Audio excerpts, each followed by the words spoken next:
Hey, it's Dave here at the How to Podcast series. I'm jumping back in to pull that book, out of the glove compartment of your car, of your podcast, the podcast owner's manual that we really need to look at today and make a decision up front how we feel about doing an audio podcast versus a video podcast.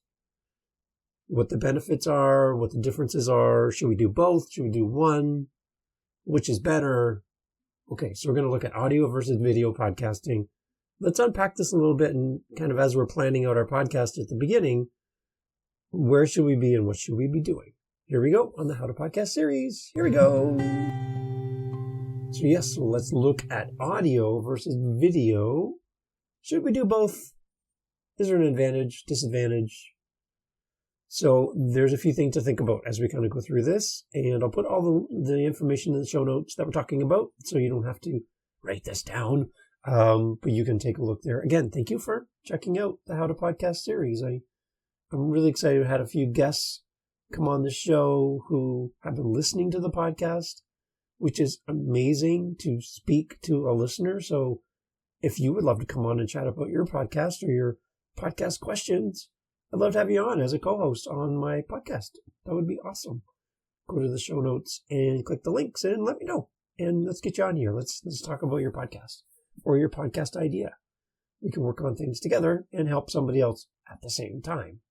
There you go. And it's free. So there you go. Free is good. I like free. Audio versus video podcasting. Here we go. So there's a few key differences between audio and video podcast. Number one is production time. Keep in mind, if you're trying to decide whether to do a video or audio or both, video podcasts typically take a lot longer to produce than audio podcasts because they involve creating and editing the video content in addition to the audio. So you have two things to do now instead of one. Keep that in mind, okay? And then one statistic I hear quite often when we talk about audio editing is it's 4 or 5 times the length of the recorded episode. So a 1 hour episode would take 4 to 5 hours to edit, which includes also research, setting up time for your interview if you're interviewing someone, the actual recording, and then the editing piece. So there's a lot of stuff in there, right? So 4 to 5 times longer than the actual length of your episode. Keep that in mind. And be really realistic at the beginning for your audio that, hey, this is going to take a little bit of time and I need to space this out so I can get it done. So if audio takes 4 to 5 hours, 4 to 5 times the length of your podcast, now you're going to add video on top of that. Just understand you're committing to a little bit more. Now, there are tools. Obviously, there's tools. There are always going to be tools. And future Dave will jump in and say, yeah, in the future, it's going to get easier. But right now, 2023, just be aware that video and audio editing together is going to take a considerable amount of time. You just need to be aware of that. That's all I'm saying. Okay. So production time. Number 2 is equipment. Audio podcasts generally require less equipment than video podcasts do. Audio podcasts can be recorded using a microphone and a computer, while video podcasts typically require camera, lighting equipment, as well as the audio recording equipment. And potentially, I like to use Riverside.fm. You would need some form of way of doing interviews remote. Zoom is great for meetings. I love it for meetings. I use it for interviews when people are having a hard time with technology. They're really familiar with Zoom, so it's not the best quality that I would like to have for my episodes, but it's all about the guest. So Zoom is great as a backup. I do prefer Riverside.fm. So there's a link in the show notes for Riverside if you want to try it out. That would be great. So, and that's an affiliate link. So I might get a little bit of money if you try Riverside through my link. And I would appreciate that because then I'll use that money to buy dinner for my wife. And she loves dinner. So, thanks for that. So equipment, just remember that Audio, you can really start with bare basics and get a great podcast out and not spend a lot of money. As soon as you add video, now you got to think of lighting, backdrops, all of that, plus the software. Okay, so there's that. I also use, and link in the show notes, OpenShot is a free video editing software.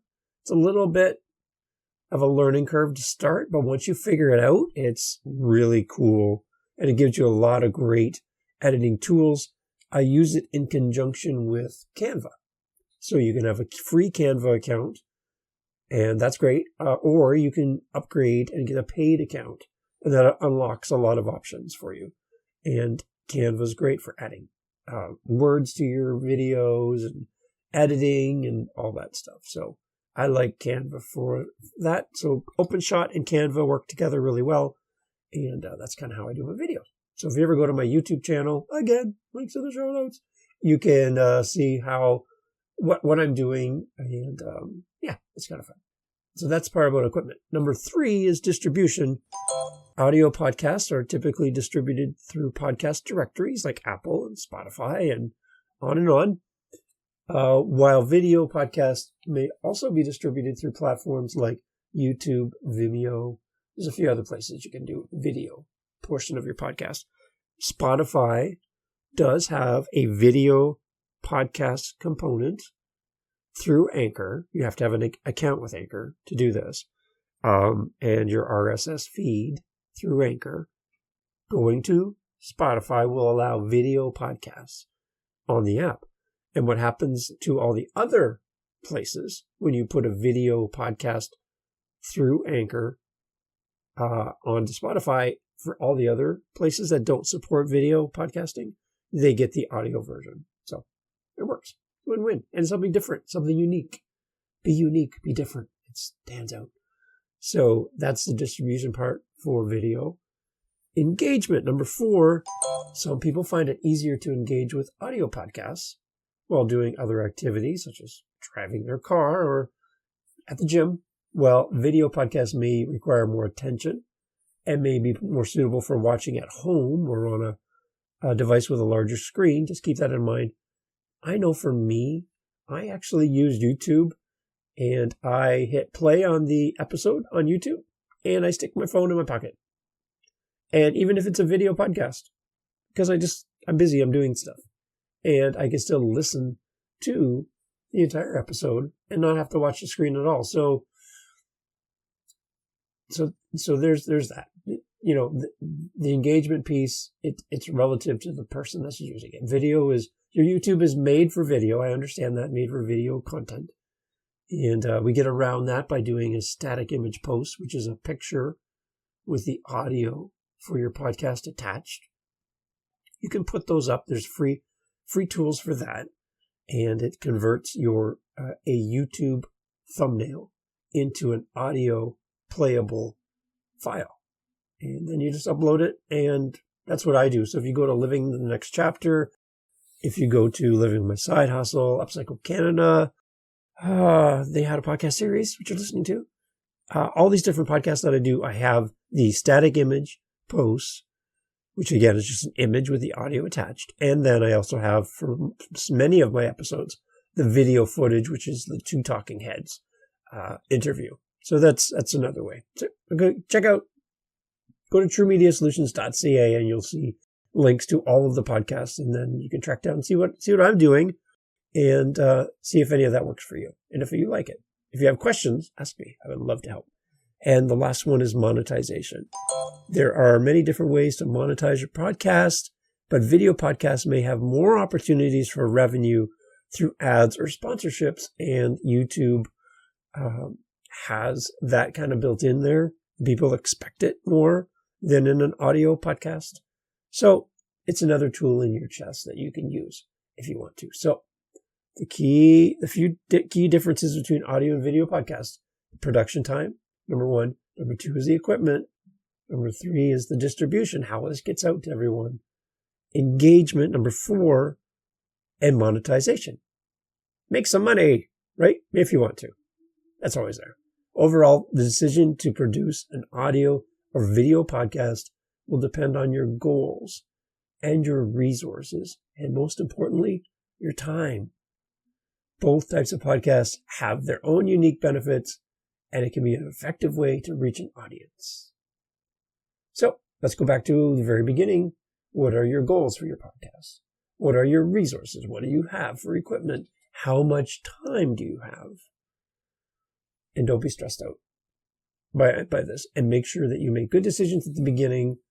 Do your best. Try. Make mistakes. Try again. And your audience will love to follow you along on the journey of you starting your podcast. So I'm going to be doing an episode coming up about all the reasons why people don't start a podcast. And I'd love to kind of get your thoughts on that. Love to hear your ideas and maybe some of the things you struggled with about things that you got in the way of you starting your podcast or stopping you right now. Let's hear what those are. You can reach out to me through the website and link in the show notes again. Thank you for listening to the How to Podcast series. We're going to continue with our Podcasters Owner's Manual series, mini-series.